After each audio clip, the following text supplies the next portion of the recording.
Finally जो है पाकिस्तान ने श्रीलंका को श्रीलंका में हराकर दोनों टेस्ट मैच अपने नाम कर लिए। और एक साल कबल मेरे ख्याल में यहीं पे दो टेस्ट मैच हुए थे, एक पाकिस्तान जीत पाया था। शाहिन शाह अफरीदी भी वहाँ पे इंजर्ड हुए थे और एक साल बाद वहीं से उन्होंने अपने टेस्ट का फिर से आगाज़ किया। इसके अलावा और इससे जो बड़ी हाईलाइट है वो ये है कि सऊद शकील का 200 आना, अब्दुल्ला शफीक का 200 आना, फिर आगा सलमान का 100 करना। और उसके बाद जो हाईलाइट्स हैं वो भी बड़ी मज़ेदार हैं कि पाकिस्तानी टीम में बड़ी चेंजिंग नज़र आई फील्डिंग में। और उसके बाद जिस तरीके से एक्सिलरेट किया ओपनर ने आके, और शान मसूद ने, एक नई टेक्निक नज़र आई पूरी टीम में। ज़्यादातर आजकल ट्रेंडिंग पे जो चल रहा है टेस्ट में आकर तेज खेलते हैं, इंग्लैंड ने जो काम शुरू किया है वही थोड़ा बहुत उसकी झलक नज़र आई। शान मसूद आके हर इनिंग में मेरे ख्याल में तेज़ ही खेलने की शान ने कोशिश की है।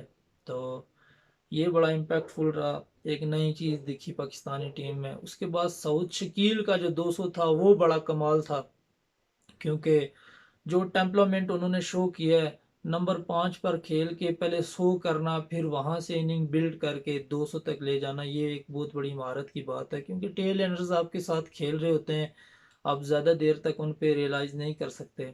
100 करके ज़्यादातर बंदा फूक छोड़ता है और फिर एक दो चौके छक्के मार के बंदा फिर जाके आराम करता है कि यार चलो।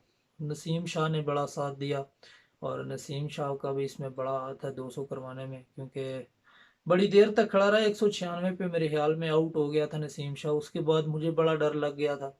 लेकिन यह है कि अगले ही ओवर में उसने बाउंड्री मार के जो है 200 अपना मुकम्मल किया, और ये बड़ी एक खुशी की बात थी। उसके बाद फ़ायदा क्या हुआ, उस 200 का बड़ा इम्पैक्ट आया पाकिस्तानी टीम पे। सऊद शकील ने मेरे ख्याल में रिकॉर्ड भी बनाया है कि 7 टेस्ट मैच में अपना 7 फिफ्टियाँ की हैं, डबल हंड्रेड किया, ये रिकॉर्ड भी पाकिस्तान के नाम आया है। तो खैर फायदा क्या हुआ है कि पाकिस्तान के डग आउट में बड़े अरसे बाद 200 आया, और नंबर 5 पे खेल के 200 करना कोई मजाक की बात नहीं। अभी 2 महीने पहले मेरे ख्याल में पूरे वर्ल्ड में लोग तरस रहे थे और बातें भी चल रही थी कि टेस्ट में कोई 200 नहीं कर सकता, प्लेयर नहीं रहे उस तरह के, ये वो। तो ये एक बड़ा इम्पैक्ट आया है कि 2 टेस्ट मैचों में दो दो लड़कों ने 200 किया है। तो ये एक बड़ी बात है। और फायदा क्या हुआ उसका कि सऊद शकील का जो 200 था उसके बाद डग आउट में जो था 200 वाला माहौल बना, लड़कों में कॉन्फिडेंस हाई हुआ, लड़कों के अंदर खून खोले। किसी ने ये भी सोचा होगा कि वो कर सकता है तो मैं क्यों नहीं कर सकता। हर बंदा खुद को तो दूसरे से तो अच्छा समझता है, या दिल में हर बंदा प्लेयर। तो अब्दुल्ला शफीक ने सोचा होगा, जाहिर सी बात है कि ये कर सकता है तो मैं भी कर सकता हूँ, और यहीं से कॉन्फिडेंस आता है। और अगले ही मैच में उसने 200 करके दिखाया। उसकी टेक्निक भी बड़ी आला है, क्योंकि मेरे ख्याल से पाकिस्तान में बाबर के जो है उसका प्लेयर है, वो मुकाबले का प्लेयर है बाबर के मुकाबले का अब्दुल्ला शफीक। टेक्निक के लिहाज से बात की जाए अगर, टेम्परामेंट बजा उसका उस तरह मजबूत नहीं है, क्योंकि थोड़ा प्रेशर वो लेता है, क्योंकि उसकी शक्ल से लगता है प्रेशर जब वो ग्रीस पे खड़े होते हैं। तो अब्दुल्ला शफीक की भी बारी बड़ी कमाल थी। उसके बाद आगा सलमान ने बड़ा इम्पैक्ट शो किया, 100 किया। वो प्लेयर बहुत तगड़ा प्लेयर है, मेरे ख्याल से ओडीआई वर्ल्ड कप में उसे होना चाहिए, क्योंकि एक कंप्लीट ऑलराउंडर है। जिस तरीके से वो खिंचा हुआ बॉल करता है, पूरा ऑलराउंडर है, 10 ओवर का बॉलर है वर्ल्ड कप के लिए। तो ये पाकिस्तान के लिए बड़ा फ़ायदा दे सकता है। खैर वो बातें सब वर्ल्ड कप के बारे में बाद में करेंगे, अभी आ जाते हैं टेस्ट पे। शकील का 200, उसके बाद अब्दुल्ला शफीक का 200।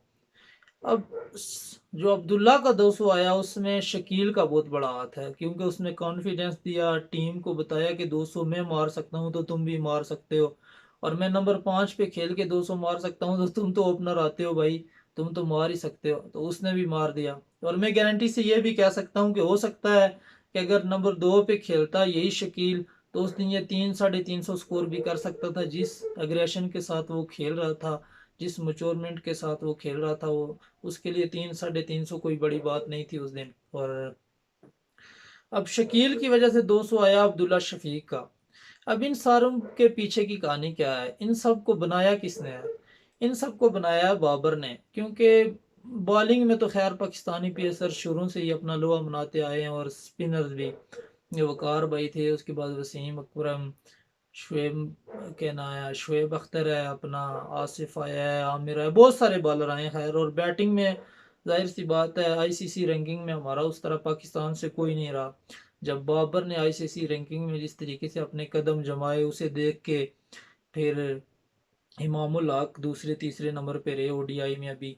तो ये सारा एक दूसरे को देख के माहौल पैदा होता है। जैसे इंडिया में भी यही हिसाब है, एक दूसरे को देख कर प्लेयर एक दूसरे से आगे बढ़ने की कोशिश करते हैं, उससे टीम का भी फायदा होता है और मुल्क का भी नाम भी बड़ा रोशन होता है। तो अभी रिजवान T20 की रैंकिंग में नंबर 1 रहे, अभी दूसरे तीसरे चौथे नंबर पे हैं, मुझे सही मालूम नहीं है इसके बारे में।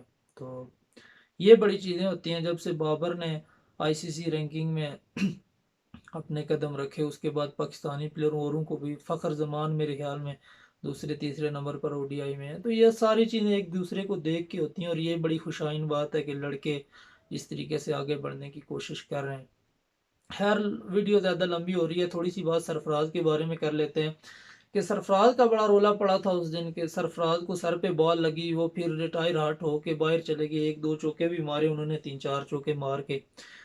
उसके बाद रिजवान आए, वो खेलना शुरू हो गए, फिर आगा सलमान का शो हो गया, लोगों ने रोला डाला कि भाई बाबर इनिंग डिक्लेयर क्यों नहीं कर रहा, रिजवान को खिला रहा है, सरफराज को बाहर करना चाहता है, ये साजिश हो रही है। तो भाई साजिश साजिश कुछ नहीं हो रही, वो कप्तान है, वो सरफराज को एवं भी बाहर कर दे तो उसे कोई क्या कहेगा। वो एज का इशू डाल दे, वो ये कह सकता है कि आगे ऑस्ट्रेलिया सीरीज है, मैंने रिजवान के साथ कंटिन्यू करना है। क्योंकि सरफराज का उस तरह अवे में वो सिस्टम भी नहीं है, वो होम कंडीशन में या यूएई में जो हमारी वैसे भी होम कंडीशन मानी जाती है वहाँ पे उसने परफॉर्म किया है और सब मानते हैं। और मैं, खैर लंबी कहानी है, सरफराज को मैं इमरान खान के बाद अगर पाकिस्तान में किसी को मैं कप्तान मानता हूँ तो वो मैं सरफराज को मानता हूँ, कप्तानी के लिहाज से वो बड़ा है। खैर ये एक लंबी कहानी है, अगली वीडियो में इसका भी जिक्र करेंगे।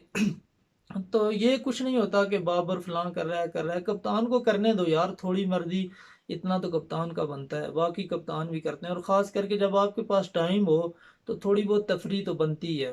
तो ये छोटे मोटे केस खैर लगे रहते हैं। इंडिया की सीरीज ऑन गोइंग है, पहली मैच में वेस्ट इंडीज़ ने 115 किया था, जो इंडिया ने मेरे ख्याल में 5 विकेटों पे जाके पूरा किया। और बड़ी अपना ऊपर बचे हुए थे, कोहली था, शर्मा था, उन मेरे ख्याल में तभी जाके वो स्कोर मुकम्मल किया। और जो आईपीएल के जो 30 मार खान थे वो 115 स्कोर पे भी रह गए थे।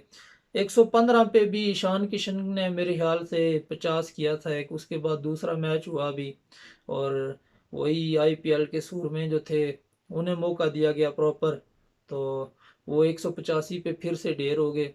तो कहने का मतलब ये है कि मेरे ख्याल से जो इनके पुराने प्लेयर्स हैं, कोहली है, शर्मा है, इनके बाद है अल्लाह ही हाफिज़ है इंडिया का। तो वेस्ट इंडीज़ का तो खैर शुरू से ही अल्लाह हाफिज़ है, वो टेस्ट को वनडे की तरह खेलते हैं और वनडे को T20 की तरह खेलते हैं शुरू से। वेस्ट इंडीज़ के लिए यही एडवाइस है कि वो टेस्ट के प्लेयर हैं जो डिसिल्वा है, होल्डर है, उन्हें ओडीआई में रख लें तो शायद वो थोड़ी बॉलें रोक के 50 ओवर खेल पाएँ। तो बाकी इनका खैर कोई हल नहीं है उस तरह, लीगों के लिए मजबूत हैं और लीगें खिलाओ इन्हें, इन्हें पैसे कमाने का शौक पड़ गया है बस अब। तो एशियंस भी हो रही है, इख्तिताम पजीर है, एक मैच ड्रॉ हो गया था। तो मेरे ख्याल से ऑस्ट्रेलिया को मैच जीत जाना चाहिए क्योंकि एशियंस अगर कोई ले के बराबर हो जाएगी तो फीकी पड़ जाएगी। तो 135 है, कल आखिरी दिन है, मेरे ख्याल में 135 पे कोई भी आउट नहीं है, वार्नर और उस्मान ख्वाजा ग्रीज पे मौजूद हैं। आधा दिन आज बारिश की नज़र रहा, लंच के बाद मेरे ख्याल से 2 सेशन कंप्लीट नहीं हो सके, एक ही सेशन आज कंप्लीट हुआ है। तो आगे वाली वीडियो में मज़ीद बात करेंगे कि क्या हो सकती है पाकिस्तान की प्लेइंग 11। और ये भी कहा जा रहा है, ये दिख भी रहा है कि इंडिया के मुकाबले में जो पाकिस्तान की प्लेइंग 11 है वो काफ़ी बैलेंस नज़र आ रही है। तो आने वाले दिनों में इस पर भी बात करेंगे। तो इसी के साथ इजाज़त दीजिए, अल्लाह हाफिज़। जाते जाते लाइक और सब्सक्राइब ज़रूर करें। अल्लाह हाफिज़।